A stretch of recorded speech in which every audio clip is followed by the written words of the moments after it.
हाय PM uncle. Hello uncle. Hello uncle. नमस्ते uncle. Hi, हम आपसे कुछ सवाल करना चाहते हैं। सवाल नंबर 1, मेरे बड़े भैया आईआईटी पास होकर भी उन्हें जॉब नहीं मिली। अभी आप ही बताओ, मैं पढ़ाई करूं या नहीं? पापा कहते हैं कि आप सिर्फ उन्हीं लोगों को पसंद करते हो जो आपको इलेक्टोरल बॉन्ड वाला गिफ्ट देते हैं, और बदले में आप उनको कॉन्ट्रैक्ट भी दे देते क्या? सवाल नंबर 8, अंकल मैं भी आपकी तरह दुश्मन को अपने उसके घर में घुस के मारूंगा। चाइना तो हमारे घर में ही घुस गया है। अब चाइना से डरते हो क्या?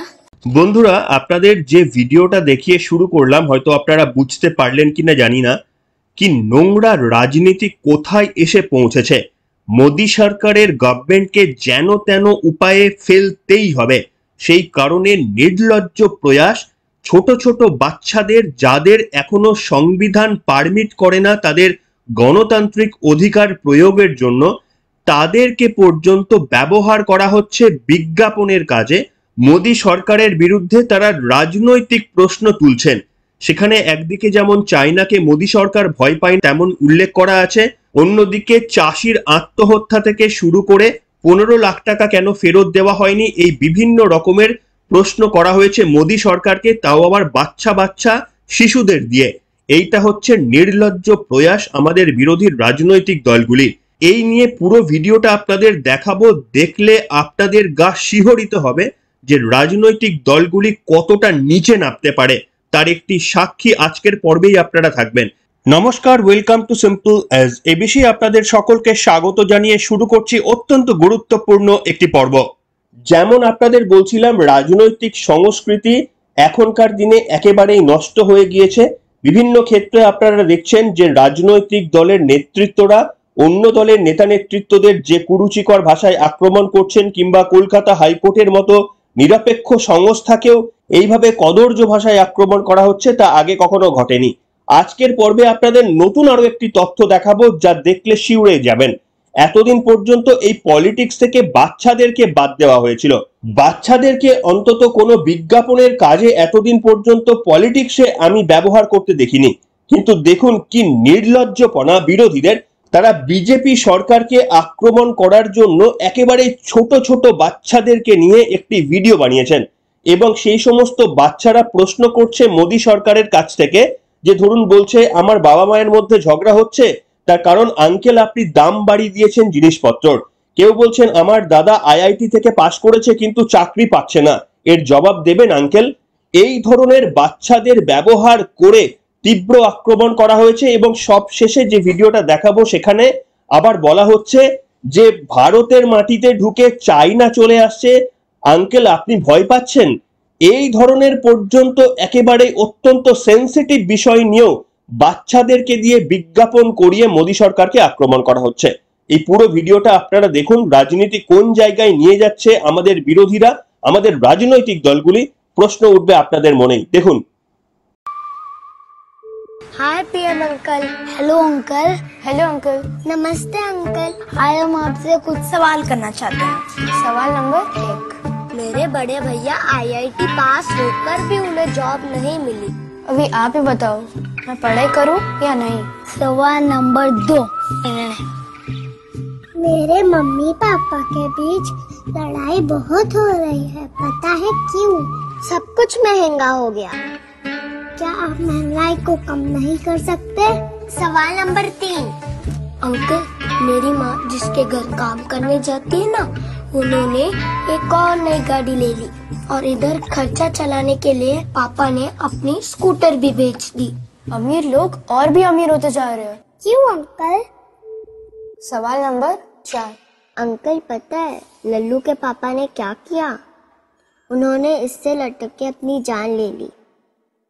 बेचारे बहुत कर्ज में आ गए थे। मेरे पापा भी उनकी तरह एक किसान है। किसानों को क्यों इतना ट्रबल कर रहे हो अंकल? सवाल नंबर 5, अंकल मेरे दादू बता देते कि आप काला धन वापस लेके आएंगे और सबको 15 लाख रुपए मिलेंगे। अंकल आपने वादा किया था ना? अभी तक 10 साल हो गए अंकल, किसी को कुछ भी नहीं मिला। ऐसा क्यों अंकल? सवाल नंबर 6, अंकल मेरी क्लास टीचर कहती है जो चीटिंग करते हैं उनको सजा जरूर मिलती है, लेकिन जब चीटर्स आपकी पार्टी ज्वाइन करते हैं उनकी सजा अपना माफ हो जाती है। कैसे अंकल? सवाल नंबर 7। पापा कहते हैं कि आप सिर्फ उन्हीं लोगों को पसंद करते हो जो आपको इलेक्टोरल बॉन्ड वाला गिफ्ट देते हैं, और बदले में आप उनको कॉन्ट्रैक्ट भी दे देते क्या? सवाल नंबर 8। अंकल, मैं भी आपकी तरह दुश्मन को अपने उसके घर में घुस के मारूंगा। चाइना तो हमारे घर में ही घुस गया है। अब चाइना से डरते हो क्या? बच्चे तो वोट नहीं दे सकते, मगर आप तो दे सकते हैं। आपके आज का वोट पर हमारे कल का भारत डिसाइड होगा। सोच समझ के वोट दीजिए। দেখলেন বন্ধুরা, কোথায় যাচ্ছে রাজনীতিটা বুঝতে পারছেন? একটা বাচ্চা তারা নাকি নরেন্দ্র মোদীকে আঙ্কেল বলে সম্বোধন করছেন আর বিভিন্ন প্রশ্ন করছেন। সেখানে একটি প্রশ্ন হচ্ছে, চাইনাকে দেখে আপনি কি ভয় পাচ্ছেন নরেন্দ্র মোদী? কতটা দেশের জন্য একটা সেনসিটিভ বিষয়। তারপরে আবার একটা বাচ্চাকে দিয়ে বলানো হচ্ছে, আঙ্কেল আপনি বলেছিলেন কালা ধন ফেরত আসবেন, ফেরত নিয়ে আসবেন, সেটার কি হলো? सवाल नंबर 5। अंकल, मेरे दादू बता देते कि आप काला धन वापस लेके आएंगे और सबको 15 लाख रुपए मिलेंगे। अंकल, आपने वादा किया था ना? अभी तक 10 साल हो गए अंकल, किसी को कुछ भी नहीं मिला। আপনি যে বলেছিলেন 15 লাখ টাকা করে দেবেন, সেটার কি হলো? ভাবুন, পুরো রাজনৈতিক কথা একটা বাচ্চার মুখে বসানো হয়েছে। এবং কি বলা হচ্ছে যে কৃষকরা তারা ধার নিয়েছে, শোধ দিতে পারেনি বলে আত্মহত্যা করেছে।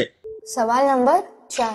अंकल, पता है लल्लू के पापा ने क्या किया? उन्होंने इससे लटक के अपनी जान ले ली। बेचारे बहुत कर्ज में आ गए थे। मेरे पापा भी उनकी तरह एक किसान है। किसानों को क्यों इतना ट्रबल कर रहे हो अंकल? এই ধরনের ভায়োলেন্সের কথাবার্তা বাচ্চাদের মুখে বসিয়ে নোংরা কদর্য বিজ্ঞাপন বানিয়েছে আমাদের বিরোধী রাজনৈতিক দলগুলি। এবং কি বলছে যে আমার দাদা আইআইটি থেকে পাশ করে নাকি চাকরি পায়নি।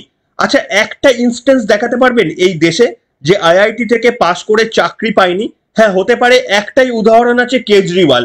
কেজরিওয়াল আইআইটি থেকে পাশ করেও বোধহয় রাজনীতিতে এসেছেন। सवाल नंबर 1। मेरे बड़े भैया आईआईटी पास होकर भी उन्हें जॉब नहीं मिली। अभी आप ही बताओ, मैं पढ़ाई करूं या नहीं? বাদবাকি আইআইটি থেকে পাশ করে কেউ চাকরি পাননি, এটা সর্বৈব মিথ্যে কথা, কমপ্লিটলি মিথ্যে কথা বলানো হচ্ছে বাচ্চাদের মুখ দিয়ে। এই নোংরা খেলা বন্ধ করা উচিত। যারা এটা করছে তীব্র বিরোধিতা জানাচ্ছি, আপনারাও এর তীব্র বিরোধিতা জানান। আর এই ধরনের খবর কখনোই আপনারা মেইন স্ট্রিম মিডিয়া কিংবা কোথাও দেখবেন না।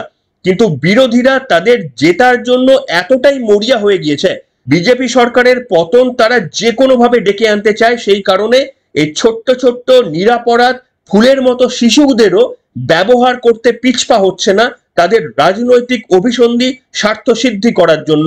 এর বিরুদ্ধে আজকে এই প্রতিবাদের ঝড় তুলুন কমেন্ট বক্সে। এবং আমি দেখলাম খুব স্বাভাবিকভাবেই তৃণমূল কংগ্রেস থেকে শুরু করে বিভিন্ন বিরোধী রাজনৈতিক দলগুলি তাদের যে সমস্ত আনঅফিসিয়াল পেজগুলো রয়েছে তারা বিভিন্ন ক্ষেত্রে এই সমস্ত ভিডিওগুলো শেয়ার করছেন। ভাবুন যে কত বড় নির্লজ্জ প্রয়াস, এবং মানুষ এগুলোকে শেয়ারও করছেন, দলের নেতৃত্বরা শেয়ারও করছেন।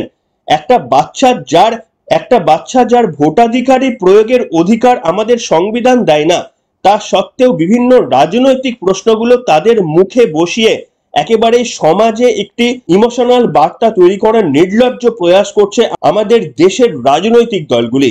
কতটা হাস্যকর এবং নির্লজ্জ জায়গায় না গেলে এই ধরনের আক্রমণের কেউ কথা ভাববেন না, সেটা বুঝতেই পারবেন। তাই তীব্র বিরোধিতা করুন।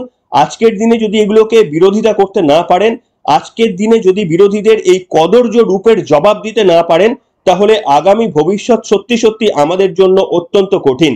যে কংগ্রেসের আমলে ভারতের অনেক বড় বড় ভূখণ্ড আমাদের হাতছাড়া হতে হয়েছে, সেই কংগ্রেসের মতো বিরোধী দলগুলি এই ধরনের ভিডিওগুলোকে প্রমোট করছে যে মোদি আঙ্কেল, চীনের মানুষ ভারতের মাটিতে ঢুকলে আপনি কি ভয় পান? ভাবুন, এই ধরনের প্রশ্ন করা হচ্ছে, সত্যি কি নির্লজ্জ প্রয়াস। দেশের স্বার্থে অবিলম্বে এগুলোকে বন্ধ করার আওয়াজ আমি দিচ্ছি, এবং বাচ্চাদের ইউজ করে যারা এই ভিডিওটা বানিয়েছেন তাদের বিরুদ্ধে নির্বাচন কমিশনের কড়া পদক্ষেপ নেওয়া দাবি আমি জানাচ্ছি। আপনারাও নিশ্চিতভাবে আজকের পর্বে দাবি জানাবেন। কিন্তু আজকে এবার আপনাদের সামনে আরো একটি তথ্য দেবো যেটি অত্যন্ত গুরুত্বপূর্ণ। সেটা হচ্ছে ইলেকট্রিকের বিল কি বাড়িয়ে দেওয়া হয়েছে? বিরোধী দলনেতা শুভেন্দু অধিকারী গত দিনের মঞ্চ থেকে তেমনই তথ্য দিলেন যে এতদিন পর্যন্ত নাকি 289 পর্যন্ত ইউনিটের জন্য, যেখানে 6 টাকা 90 পয়সা পার ইউনিট ইলেকট্রিকের বিদ্যুৎ বিল মেটাতে হতো আমাদের, এবার থেকে 289টাকে কমিয়ে 118 ইউনিট করে দেওয়া হয়েছে। অর্থাৎ 118 ইউনিট পর্যন্ত 6 টাকা 90 পয়সা করে আমরা ইউনিট প্রতি বিল মেটাতে পারবো। 118 ইউনিটের বেশি হলেই সেটা 1 লাফে 9 টাকা 22 হয়ে যাবে। অর্থাৎ অনেকটাই বাড়ানো হয়েছে। এই তথ্যটা আপনারা একটু যাচাই করে দেখবেন, যদি হয় তাহলে ইলেকট্রিক বিল বেশি আসার সম্ভাবনা কিন্তু সমূহ। ইলেকট্রিকের বিলটা এসছে, দেখেছেন নাকি? দেখেছেন জানুয়ারি আর এপ্রিলের বিলটা? 289 ইউনিট ইলেকট্রিক এলে আপনারা যে টাকা দিতেন 6 টাকা 90 পয়সা, এবারে করে দিয়েছে 118 ইউনিট হয়ে গেলে আপনাকে দিতে হবে 9 টাকা 22 পয়সা। বুঝছেন তো হিসাবটা? এই চোরা তৃণমূলকে সরাতে হবে। এমনিতেই যা গরম পড়েছে, অনেক পরিবারই কিন্তু বাধ্য হয়ে এসি চালাচ্ছেন এবং বেশিক্ষণ ধরেই হয়তো এসি চালাতে হচ্ছে। তার উপরে সরকার যদি এইভাবে বিদ্যুৎ বিল বাড়িয়ে দেয়, তাও আবার কোনো নোটিফিকেশন ছাড়াই, তাহলে সত্যি সত্যি চাপের বোঝাটা বোধহয় অনেকটাই বৃদ্ধি পায়। দেখুন, আপনাদের বিভিন্ন ক্ষেত্রে আমি বলেছিলাম যে কোনো সরকারের থেকে লক্ষ্মীর ভান্ডারের মতো প্রকল্পের টাকা নেওয়া মানে কার্যত ঘুরিয়ে ট্যাক্সকে বৃদ্ধি করানো। তার কারণ সরকার খুব ভালোভাবেই জানে যে টাকা তারা খরচ করছে কোনো না কোনোভাবে আমার আপনার কাছ থেকে, সেই টাকা তারা উদ্ধার করবেই। আর সেটা কিন্তু আমি আপনি ভ্রুণাক্ষরেও টের পাবো না। শুভেন্দু অধিকারী নিয়ম করে বলছেন প্রত্যেকটি জনসভা থেকে যে বিজেপি যদি ক্ষমতায় আসে তাহলে 3000 টাকা করে লক্ষ্মীর ভান্ডারের জায়গায় অন্নপূর্ণা ভান্ডার তারা আনবেন, সেই প্রকল্পে তারা 3000 টাকা করে দেবেন। এবং আপনাদের বলেছিলাম, যেহেতু পশ্চিমবঙ্গের মানুষের কাছে এই ধরনের প্রকল্পগুলো অত্যন্ত জনপ্রিয়, চাকরি শিল্পায়নের থেকেও এই কাঁচা হাতে পয়সা দেওয়াটা পশ্চিমবঙ্গের মানুষ বেশি গুরুত্ব দিয়ে এসেছে।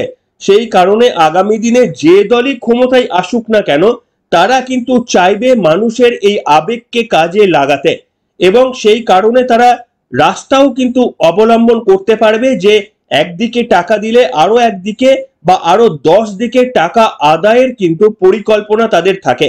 তাই সেই বোকামিতে বোধহয় রাজ্যবাসীর পা দেওয়া উচিত না।